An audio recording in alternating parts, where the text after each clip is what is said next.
En su Biblia a la mano, hermanos, porque vamos a ver si me pueden acompañar en Romanos capítulo 3, del versículo 21 al 31. ¿Listos? Cuando lo tengan me dicen amén para comenzar. Amén. Romanos 3, 21 al 31. Amén. Allá afuera. Amén. De todos modos ya está en la pantalla, por si no traen su Biblia. Dice así: pero ahora, aparte de la ley, se ha manifestado la justicia de Dios, testificada por la ley y por los profetas. La justicia de Dios por medio de la fe en Jesucristo para todos los que en Él creen, porque no hay diferencia, porque cuanto todos pecaron y están destituidos de la gloria de Dios, siendo justificados gratuitamente por la gracia, mediante la redención que es en Cristo Jesús, a quien Dios puso como propiciación por medio de la fe en su sangre, para manifestar su justicia a causa de haber pasado por alto en su paciencia los pecados pasados, con la mira de manifestar en este tiempo su justicia, a fin que Él sea el justo y el que justifica al que le da la fe en Jesús. ¿Dónde pues está la jactancia? Queda excluida. ¿Por cuál ley? ¿Por la de las obras? No, sino por la ley de la fe. Concluimos, pues el hombre es justificado por la fe, y sin fe y sin las obras de la ley. ¿Es Dios solamente de los judíos? No, también es Dios de los gentiles, ciertamente, también los gentiles, porque Dios es uno y Él justifica por la fe a los de la circuncisión, y por la fe a los incircuncisos. Luego, por la fe invalidamos la ley en ninguna manera, sino confirmamos la ley. Amén, gloria a Dios, hermanos. Déjenme pongo mi reloj, porque si no luego me regañan de que me paso de tiempo. Ahora sí, hermanos, pueden tomar asiento. Constantemente, hermanos, vivimos con muchas preocupaciones, con muchas necesidades. A veces esas preocupaciones pues toman el control de nuestras vidas y ya no nos dejan pensar en otras cosas más que en ese problema, en esa necesidad que tenemos. ¿Cuántos de aquí hoy han venido con una preocupación, con alguna necesidad? Amén. Allá afuera han venido con alguna necesidad, con algún problema. A ver, por acá, ¿cuántas personas con alguna necesidad? Amén, amén. Todos tenemos muchas necesidades. A ver, alguien que me quiera compartir alguna de sus necesidades. ¿Alguien? ¿Algún trabajo?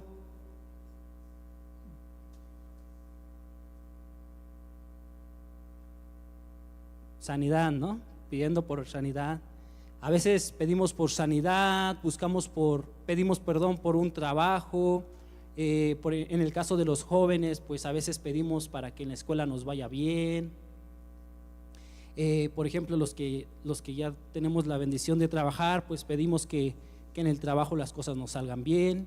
Y constantemente, por ejemplo, también las varonas que se quedan en casa, pues piden a Dios que el sustento que les han dado en sus manos, pues que Dios les haga rendir ese sustento, ¿no?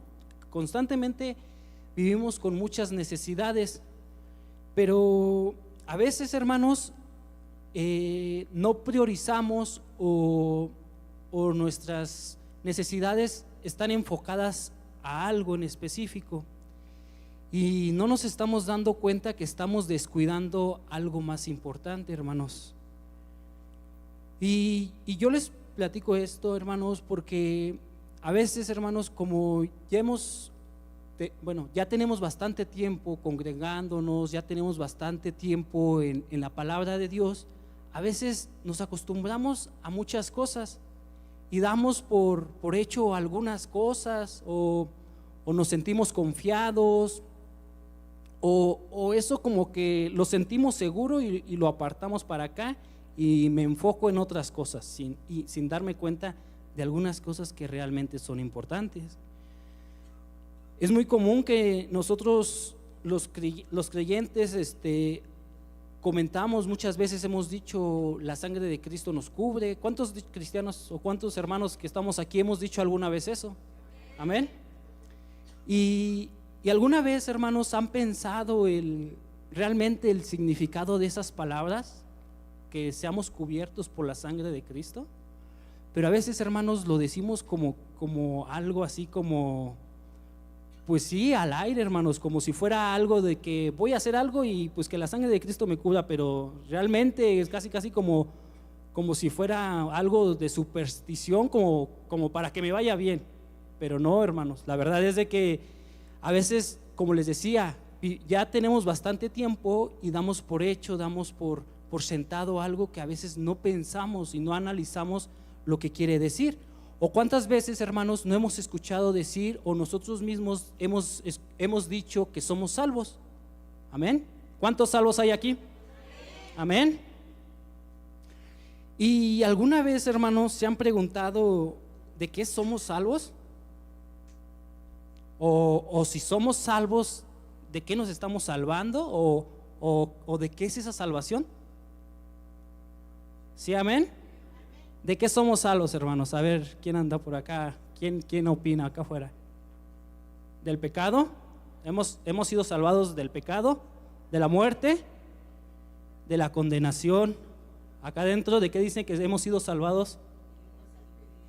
La muerte espiritual, efectivamente, hermanos. Y es real, hermanos. La salvación que nosotros tenemos cuando uno viene a Cristo y confía plenamente en esa salvación, Dios nos otorga esa salvación. Pero lo que no hemos analizado, no hemos visto más allá, es que a veces nuestro Dios en su justicia eterna, en su aborrecimiento contra el pecado, estamos siendo salvados de esa ira, de ese gran poder, de ese gran aborrecimiento que Dios tiene en contra del pecado. Yo veía como una encuesta en redes sociales y a muchos les preguntaban que acerca de por qué habían sido salvos o de qué eran salvos, y algunos decían, no, pues yo soy salvo de no ir al infierno. Otros decían, no, pues yo soy salvo de que cuando me muera voy a ir al cielo. Y veían la salvación como simplemente portarse bien para que después cuando murieran no fueran castigados. Y bastante gente en el mundo, aún siendo cristianos, son confundidos con todas estas ideas y creen que lo que realmente estamos siendo salvados es de un infierno, cuando en realidad, hermanos, el infierno no se compara ni siquiera a la gran ira que tiene nuestro Dios, porque Dios en su justicia demanda esa santidad, cumplir toda la ley. Entonces, hermanos, el infierno es lo menos que nos puede pasar. Y muchos, hermanos, a veces pues por costumbre nos congregamos, por costumbre oramos, por costumbre leemos la palabra de Dios, simplemente con el hecho de que para que no nos vaya mal, para que Dios haga la obra en nosotros, como que basamos lo que nosotros hacemos para recibir algo a cambio, hermanos. Pero la verdad, hermanos, es que la salvación no es por ninguna obra, hermanos. Es lo que hoy vengo a hablarles acerca de la salvación que hemos recibido por medio de gracia en nuestro Señor Jesucristo. Amén. Como comenzamos con esta prédica, hermanos, es en el capítulo de Romanos. Si sabían, Pablo escribió esta carta a una iglesia que estaba creciendo en la ciudad de Roma. En Roma era una ciudad en ese tiempo con muchos habitantes de varios países, de varias ciudades pequeñas alrededor. Entonces Roma se estaba constituyendo como una ciudad multicultural. Esto quiere decir que varias personas de diferentes naciones aportaban sus enseñanzas, aportaban lo que habían aprendido de jóvenes, lo que sus abuelos le habían enseñado, sus costumbres. Entonces Roma se estaba volviendo como una mezcla de todo eso. Pero dentro de Roma estaba creciendo una iglesia de de seguidores de Cristo. Y entonces Pablo se propuso escribir esta carta para dejarles unas ciertas instrucciones o lo que hoy llaman teología, dejarle una teología firme de lo que nosotros realmente profesamos. Entonces Pablo escribió esta carta y se las mandó para que estudiaran, para que la predicaran. Lo que hasta en nuestros días, hermanos, las iglesias que se siguen fortaleciendo en la Escritura, en la Biblia. Porque si nosotros nos vamos adaptando a lo que el mundo ofrece, a lo que el mundo está en su alrededor, pues vamos a ser influenciados por todas esas formas de pensar, todas esas formas en cómo la sociedad se comporta, y cada vez la iglesia sería algo que va cambiando, pero en realidad el sustento y la base de una iglesia son las Escrituras, hermanos. Es la palabra que Dios ha revelado para que se cumplan al pie de la letra. Entonces Pablo por eso se propuso escribir esa carta, porque al ser una congregación de tantos hermanos de diferentes naciones, pues algunos ya traían unas enseñanzas, otros traían otras enseñanzas, y entonces tenía que haber una base para de ahí partir y todos unificarse y creer realmente en un solo propósito, que es nuestro Señor Jesucristo. Y porque cuando uno viene a Cristo, hermano, no importa si uno es de Tultitlán, de Catepec, de Coacalco, no importa de dónde sean, cuando uno viene a Cristo, dice que adquirimos una nueva nación y ahora somos coherederos con Él en el reino de los cielos. Amén, hermanos. Entonces, en ese tiempo, a pesar de que eran griegos, romanos, judíos, de cualquier parte, hermanos, ya en el momento en que empezaron a formar parte de esa congregación, sus culturas, sus tradiciones quedaron atrás, hermanos, y ahora estaban viviendo en el camino de Cristo. Amén. Dice Pablo en Romanos: pero ahora, aparte de la ley, que se les ha manifestado la justicia de Dios, testificada por la ley y los profetas, la justicia de Dios por medio de la fe en Jesucristo, para que todos los que en Él creen, porque no hay diferencia. Aquí Pablo les está enseñando que la ley les había sido dada antes, mucho tiempo antes, desde que Moisés caminó con ellos, desde mucho tiempo antes, la ley se les había dado. Pero el fin de la ley, hermanos, era para que nosotros conociéramos realmente la santidad de nuestro Dios, para que nosotros pudiéramos entender y comprender, aunque sea muy poco, la grandeza de nuestro Dios. Pero, hermanos, el problema fue que empezaron a fijar sus ojos en lo que decía la ley. Empezaron a querer seguir la ley al pie de la letra, hermanos, como si su vida, su salvación, como si todo dependiera específicamente de cumplir la ley al pie de la letra. Y entonces, hermanos, empezaron a hacer de la ley como un tipo de checklist, así como que, hoy oré, palomita, hoy iba caminando al trabajo y me encontré a alguien que necesitaba algo y le di algo, palomita. Entonces empezaron a ver la ley como una serie de requisitos que cumplir, para que por medio del cumplimiento de esa ley, de sus obras, pudieran ser justificados ante Dios. Cuando realmente, hermanos, lo que nos dice es que la ley, el propósito solamente fue para que conociéramos a Dios, y sí, viviéramos esa ley, pero basados en el conocimiento de Dios y en la esperanza de esa venida de ese Salvador. Porque desde Génesis, cuando Adán y Eva pecaron, si bien recuerdan, a Eva se le dio una promesa, que de la simiente de la mujer iba a venir alguien que iba a aplastar la cabeza de la serpiente. Desde Génesis ha existido esa promesa de la venida de un Salvador, de alguien que nos va a redimir de los pecados, y que ahora en nuestros tiempos ya ha venido y que se llama Jesucristo, el Hijo de Dios. Amén, gloria a Dios. A Él sea la gloria, hermanos.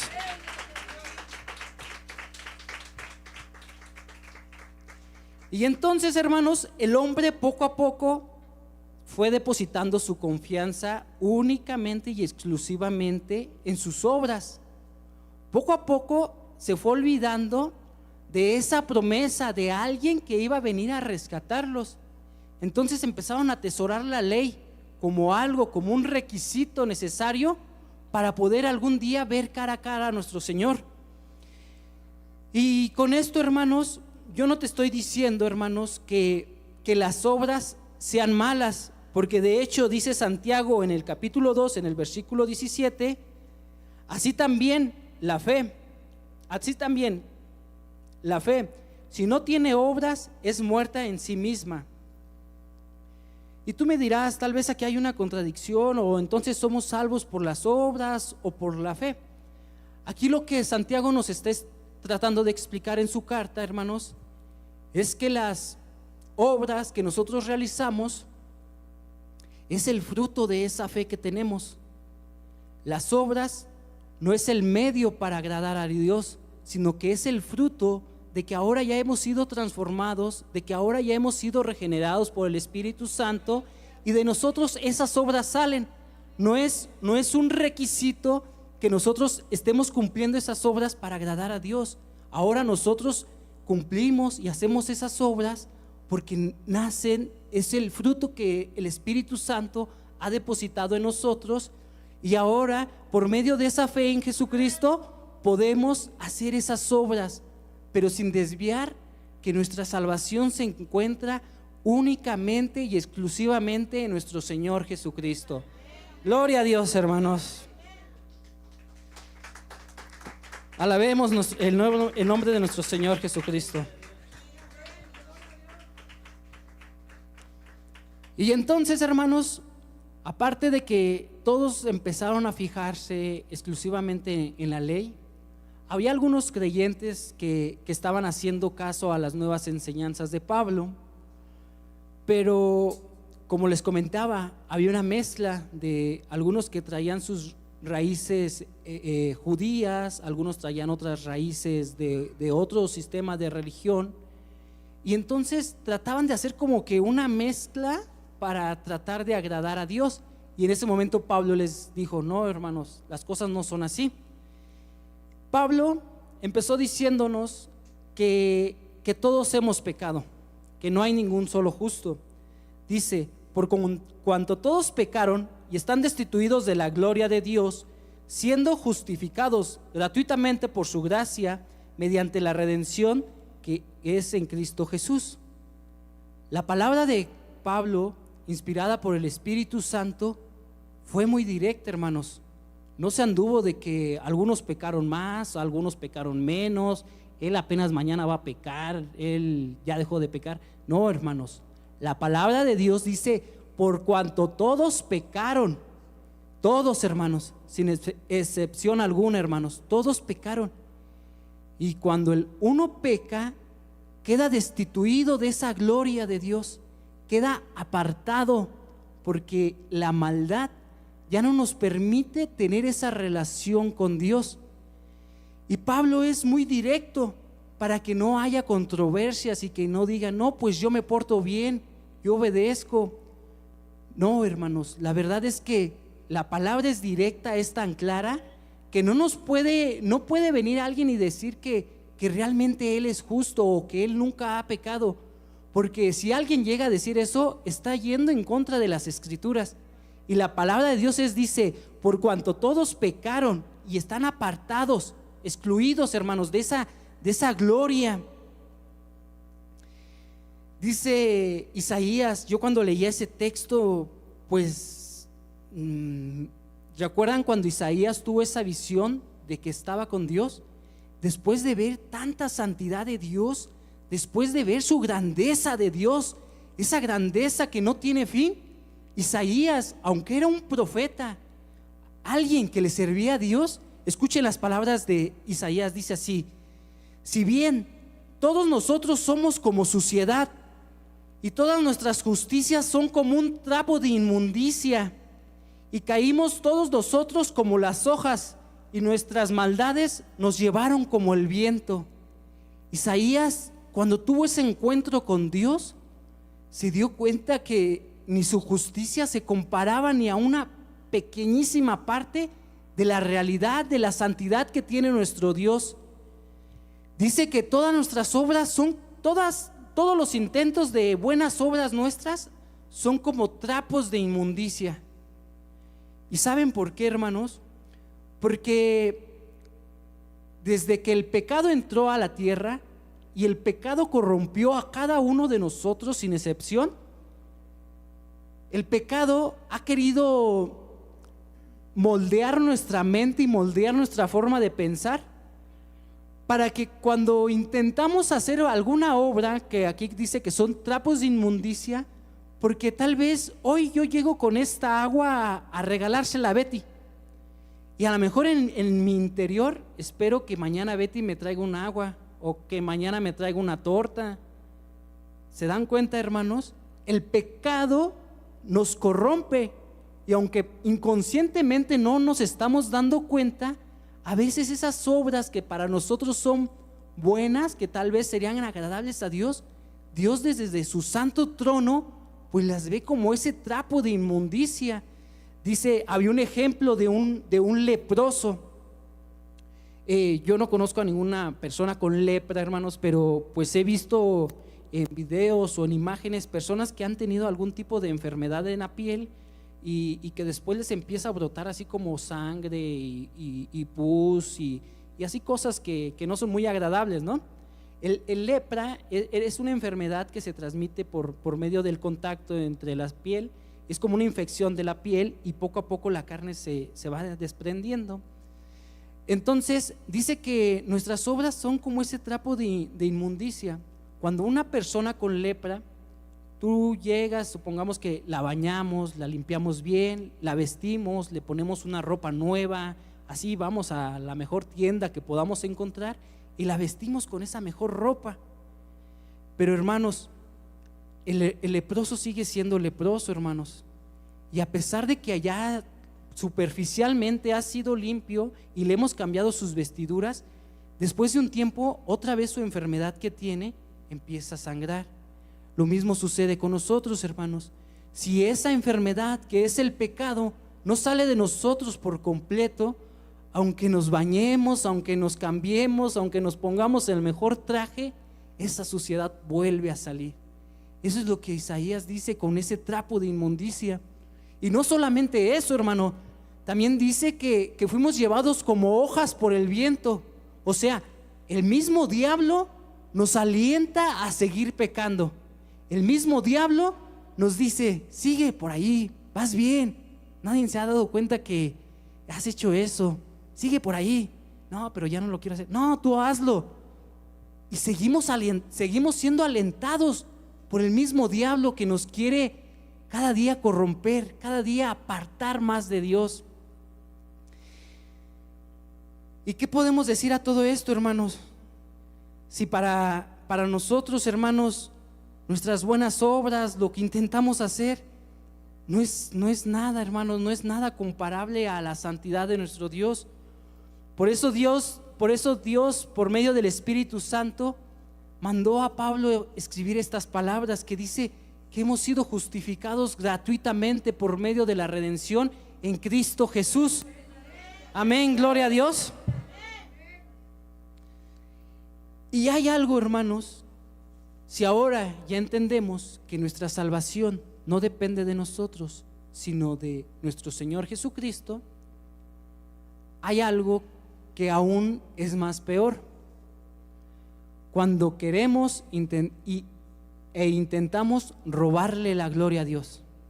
¿Y saben cómo le queremos robar la gloria a Dios, hermanos? Creyendo nuevamente que por nuestras propias obras agradaremos a Dios. Y yo les quiero decir una cosa, hermanos, que aquel, hermanos, que trate de desmeritar la obra de Cristo en la cruz es el peor, hermano, el hacedor de maldad. Es cualquier persona que intenta y está haciendo que la atención se vaya hacia mí, como si mis obras fueran suficientes para justificarme delante de Dios. Aparte de de esta carta a los romanos, también Pablo escribió otra a los filipenses. Y Pablo en esta parte también fue muy duro y muy directo. Les dijo a todos en esa congregación: guardaos de los perros. Pablo aquí usa una palabra muy fuerte, muy dura. En esos tiempos un perro era un animal salvaje. Alguien, no es como ahora un perro doméstico, sino como un animal que anda en la calle, o sea, algo feo. Y Pablo usa estas palabras diciendo: cuidaos de los perros, guardaos de los malos obreros, guardaos de los mutiladores del cuerpo, porque nosotros somos la circuncisión, los que en el Espíritu servimos y nos gloriamos en Cristo Jesús, no teniendo la confianza en la carne. Gloria a Dios, hermanos. Pablo nos advierte que tengamos cuidado de no ser esos perros, hermanos, de no ser esos mutiladores, de no ser aquellos obreros de maldad, de aquellas personas que queremos robarle la gloria a Dios, intentando agradarlo con nuestra propia justicia. Y dice: no poniendo ni la menor parte de nuestra razón en la carne. No, hermanos, cuando uno viene a Cristo y se despoja de todo su pasado, de todo lo que ya vivió, de todo el mal que haya cometido, dice que somos criaturas nuevas. ¿Y por qué volver atrás, hermanos? ¿Por qué volver a donde un día nuestro Señor nos ha sacado? ¿Por qué olvidar ese gran sacrificio que nuestro Señor ha hecho por nosotros y desmeritarlo, hermanos? Nos volvemos como esas personas que Pablo está diciendo en su carta a los filipenses, esos maestros que enseñamos iniquidad. Y no solamente enseñamos, sino que somos mutiladores del cuerpo. Cuando empezamos a murmurar, cuando empezamos a conspirar para ya no ir a la iglesia. Oye, vamos a ponernos de acuerdo. No, es que a mí ya no me gusta la iglesia. ¿Qué te parece a ti? No, pues a mí tampoco. Pues se la pasan hablando y yo ni entiendo. Y empiezan a hacer sus grupitos, empiezan a contradecir las indicaciones que los siervos nos dan. Poco a poco, hermanos, sin querer. Tal vez dirás: ya no tomo, hermano, ya no fumo, ya no me drogo, ya me porto bien. Pero, hermanos, a veces lo que está adentro hace más daño, hermanos. A veces lo que está acá, eso afecta más a toda una congregación. Y cuidaos de aquellos que cortan y mutilan el cuerpo de Cristo, hermanos. Cuidaos de todos aquellos, hermanos, porque no son más que hacedores de maldad. Y dice que, continuando con la carta de los romanos, dice que Dios ha puesto a nuestro Señor Jesucristo como propiciación por medio de la fe. Aquí la palabra propiciación hace referencia a un intermediario. ¿Tenemos algún intermediario entre Dios y nosotros? Jesucristo. Gloria a Dios. Yo pensé que ya no iban a contestar. Efectivamente, hermanos, nuestro único y suficiente intermediario es nuestro Señor Jesucristo. Nadie más, nadie. No tenemos ni siquiera nadie, hermano. No hay nadie que interceda por nosotros más que nuestro Señor Jesucristo. ¿Y cuántas veces Pablo igual escribía esta carta? Porque es lo que yo les digo, en la sociedad en la que estaban viviendo los romanos había la creencia de muchas personas, mucha congregación, y en nuestros días no es la excepción. Es muy común escuchar fuera de la iglesia de Jesús que existen muchos intercesores, a los que la iglesia católica llaman que los santos, sí, santos, o hasta los mismos, creo que hasta los ángeles interceden. No conozco muy bien, pero santas y vírgenes, exactamente. Pero, hermanos, la palabra de Dios es clara. La palabra de Dios es verdadera, hermanos. No hay ni siquiera alguien más fuera de Jesucristo. No hay nadie más, hermanos, nadie. ni San Juanico, no sé qué dice el pastor, nadie, hermanos, nadie, ni San Juanico, ni Santa María Catlantla, no, San Cristóbal, nadie, hermanos. Únicamente y exclusivamente nuestro Señor Jesucristo. Amén, gloria a Dios.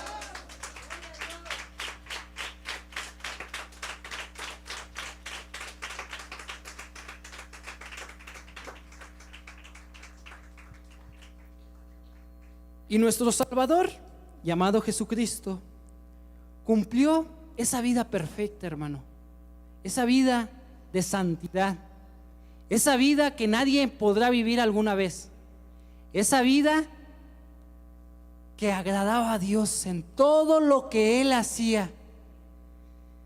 Dice que cuando Jesús fue bautizado, una gran voz del cielo se escuchó y decía: tú eres mi Hijo amado, y en ti tengo complacencia.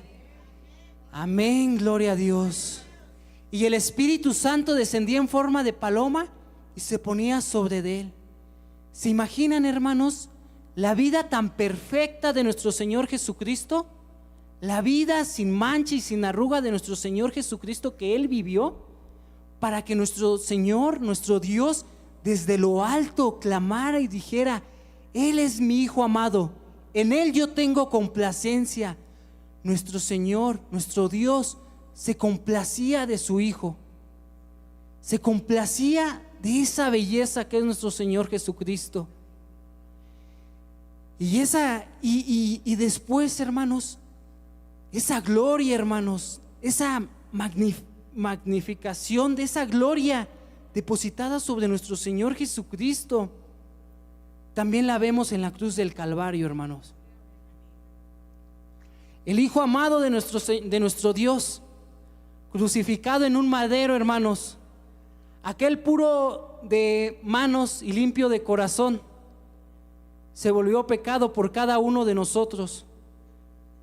Absorbió en su infinito amor el pecado que nosotros cargábamos por años. Absorbió aún esos pecados que ni siquiera hemos cometido, porque Dios lo conoce todo, hermanos. No hay nada nuevo delante de Él. Y dice que en esa cruz del Calvario, esa cruz, esa sangre derramaba por ese madero, esa sangre carmesí, con la cual ahora tú y yo hemos sido lavados, hermanos. Hemos sido limpiados, hermanos. Y ahora, hermanos, ya no somos más como ese leproso que se baña y al ratito su lepra vuelve a salir.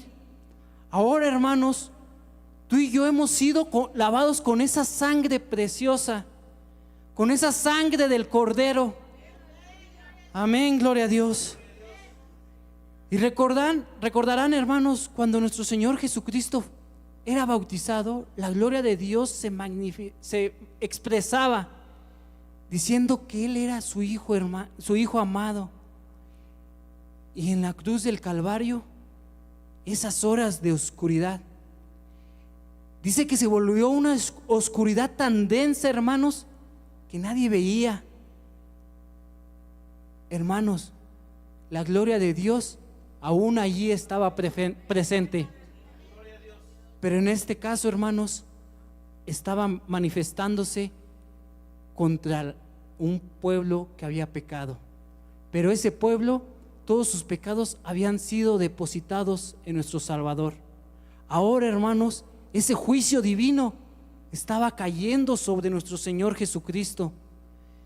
Hemos escuchado que la muerte en una cruz es una muerte muy dolorosa.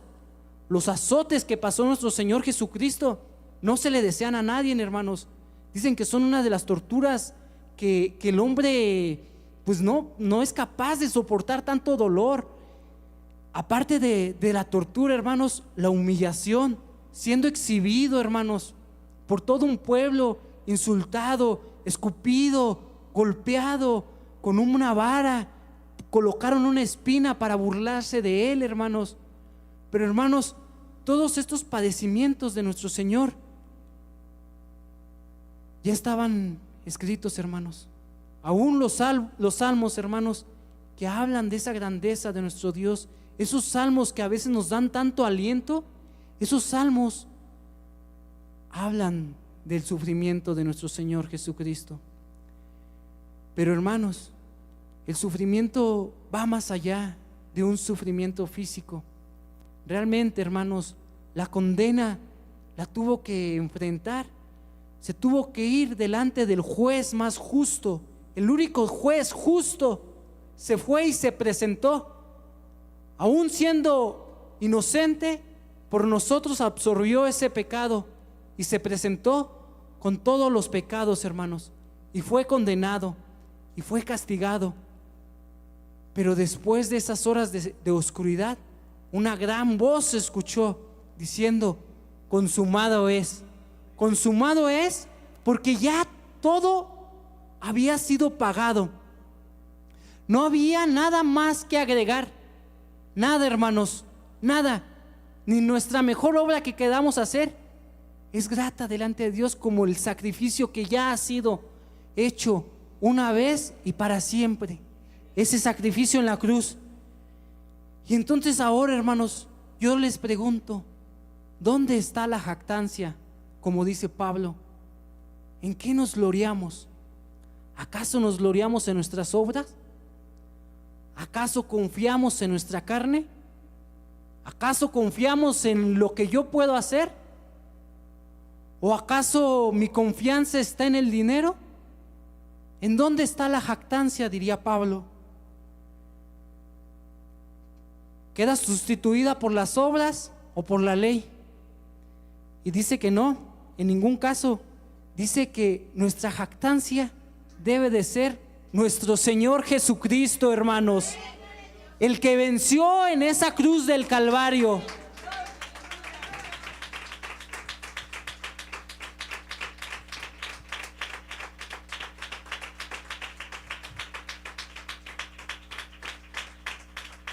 Amén, gloria a Dios. La palabra de Dios es muy sabia, hermanos, y en ella nunca hay error. Y parafraseando un versículo dice: aquel que se ha de gloriar, que se gloríe en conocerme, porque únicamente nos debemos de gloriar en nuestro Señor Jesucristo, en su belleza, en su hermosura, en su justicia, en su amor, en su bondad. En todo lo hermoso nos debemos de gloriar, hermanos. Gloria a Dios, hermanos.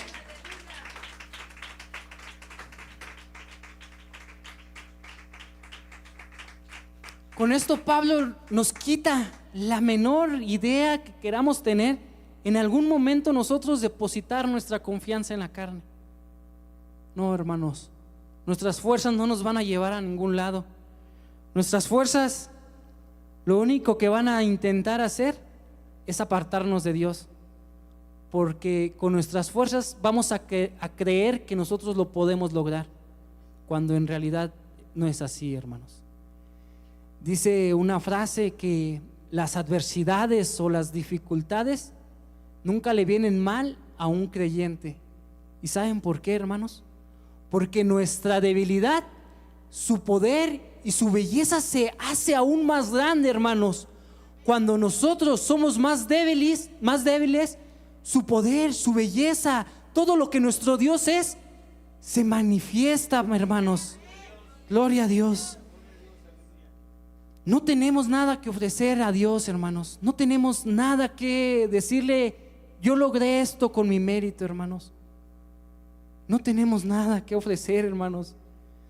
Y tal vez tú digas: ay de mí, ¿y ahora qué hago? ¿Qué le voy a llevar el día del juicio? ¿Qué voy a llevar como: yo hice todo esto? No, hermanos, el no tener nada, esa debe de ser nuestra gloria, hermanos, porque hemos sido justificados gratuitamente por gracia. Y si lo único que tenemos que mostrar ese día, hermanos, y eso que podemos decir es: tengo a Cristo, hermanos.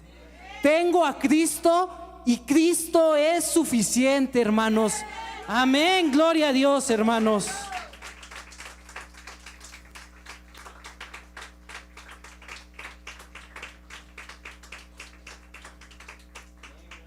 fuera de Dios no tenemos, fuera de Cristo Jesús no tenemos parte con Dios ni Él con nosotros. Que nos quede muy bien claro eso, hermanos. Apartados de Jesús no hay un intermediario que pueda estar allí en esa posición como mediador, como juez. Sin Jesús nada, hermanos. Con Jesús todo, hermano. Y ahora, hermanos, yo te quiero hacer una pregunta. ¿Alguna vez tú has dudado de tu salvación? ¿Alguna vez has creído que tu salvación la has perdido? Pues déjame decirte, hermanos, que aquello que es dado por gracia, aquello, hermanos, que no tiene un precio que nosotros podamos pagar, tampoco tiene forma de que nosotros la podamos perder, no la podemos malgastar. Ese regalo es inmerecido, es un regalo que hemos recibido por gracia. Acuérdense que si lo llamáramos así, el único héroe en esta historia de salvación es Jesús, hermanos, es Jesús. En ningún momento nuestra obra, hermana, en ningún momento nuestra obra. Esa salvación es única y exclusivamente por nuestro Señor Jesús. Y si dudamos de nuestra salvación, hermanos, hay algo aún más difícil, hermanos. Yo te preguntaría, ¿alguna vez entonces has sido salvado? ¿Realmente has nacido de nuevo? Porque aquel que nace de nuevo, hermanos, su confianza es depositada únicamente y exclusivamente en Jesús. No en sus obras, no en sus fuerzas, simplemente en Jesús. Entonces, hermanos, si tú aún dudas de esa salvación, si tú aún piensas que esa salvación no eres merecedor, tienes que encomendarte y buscar ese rostro precioso, buscar a Cristo, pedir que Cristo te visite a cada día, pedir que Cristo te transforme, pedir que el Espíritu Santo cambie tu visión, pedir que el Espíritu Santo cambie tu mente, pedir que Cristo te lave con esa sangre preciosa, hermano, y serás esa criatura nueva, hermano. Ahora, hermano, cuando uno nace y es esa nueva criatura, su confianza debe de ser Cristo, no nadie más, exclusivamente Cristo. Y para Dios no hay nada imposible, hermano. Para Dios todo es posible. Cuando uno se convierte a Cristo, ese corazón de carne, ese corazón de piedra se vuelve sensible. Ese muerto en sus pecados y en sus delitos, ahora es justificado y es llamado justo para la gloria de Dios. Y déjame decirte, hermanos, que yo fui esa persona, hermano, que pecaba en contra del Evangelio.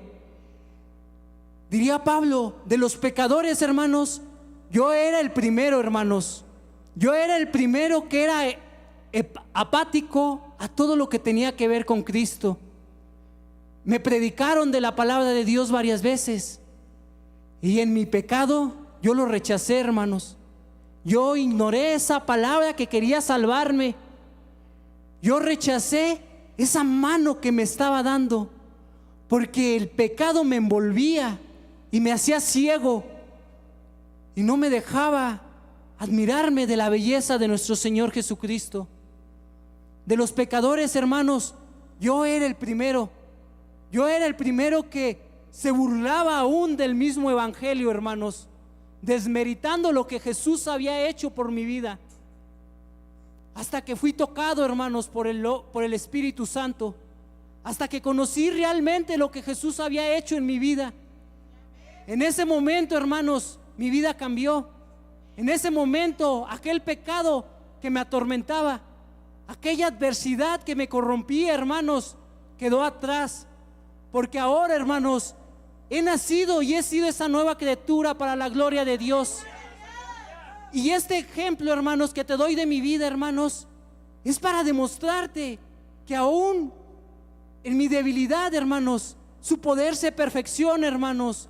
Aún, hermano, siendo rescatado de lo más vil, de lo más cruel, Dios me ha dado el privilegio de compartir de su palabra. Dios en su gloria infinita me ha otorgado ese regalo, hermanos, ese regalo inmerecido de ser quien comparte de sus maravillas. Pero todo sea para su gloria, hermanos. Todo sea para su honra, hermanos. Así que, hermanos, si tú no has sido nacido de nuevo, si tú aún no eres esa criatura nueva, hermanos, arrepiéntete, hermanos. Confía exclusivamente en nuestro Señor Jesucristo, y Él, hermanos, Él hará la obra en tu vida. Gloria a Dios, hermanos. Así que a diario, hermanos, invoquemos ese nombre, hermanos, ese nombre glorioso, hermanos, de nuestro Señor y Salvador Jesucristo, hermanos. A Él sea esa gloria, hermanos. A Él sea la gloria, hermanos. A nadie más, hermanos. Solo a Jesús, al Padre, al Espíritu Santo, hermanos. Para concluir, hermanos, yo escuchaba un testimonio de un misionero, hermanos, que estuvo mucho tiempo en las islas de las Filipinas, un lugar muy alejado. Profesan otras creencias, profesan otras cosas por allá. Pero este misionero se fue a esas islas específicamente, y él empezó a visitar a las personas más humildes, a las que carecían de escuela. Les empezó poco a poco a enseñar cómo leer, cómo escribir, para después compartirles la palabra de Dios. Y aunque él, con la gloria de Dios y con el poder soberano que Dios le otorgó, hizo mucho por el evangelio, hermanos, él en su diario, hermanos, escribía que su mayor anhelo, hermanos, era pasar un día entero meditando en lo que Cristo había hecho por él, meditando en esa cruz del Calvario, hermanos. Esa era su mayor meta, hermanos, su mayor admiración. Lo que a él más le llenaba era meditar un día entero, hermanos. Y en su diario, hermanos, al final de sus días dice que nunca lo logró. Por alguna o por otra cosa, hermanos, nunca pudo conceder ese anhelo, hermanos, de pasar todo un día, hermanos. Pero ¿saben qué, hermanos? Dice que valía la pena intentarlo.